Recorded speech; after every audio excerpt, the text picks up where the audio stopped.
சாத்தனூர் அணையை திறந்துவிட்டதன் மூலம் ஆட்சி செய்யவே தகுதியில்லாத கட்சி திமுக என நிரூபிக்கப்பட்டுள்ளதாகவும் அதற்காக முதலமைச்சர் மு.க.ஸ்டாலின் பகிரங்க மன்னிப்பு கேட்க வேண்டும் எனவும் பாமக நிறுவன தலைவர் ராமதாஸ் எச்சரிக்கை விடுத்துள்ளார்.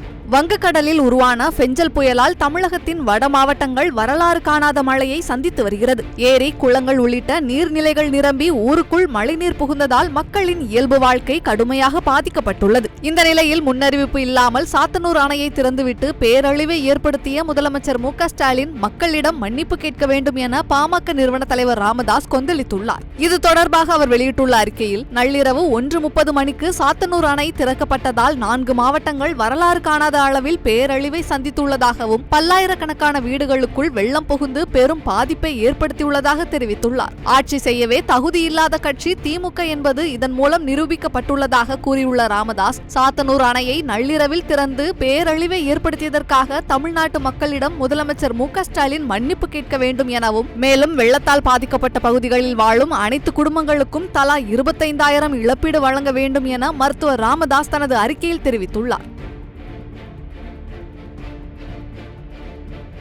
செய்திகளை உள்ளது உள்ளபடி தெரிந்து கொள்ள ரெஃப்ளெக்ட் நியூஸை சப்ஸ்கிரைப் பண்ணுங்க.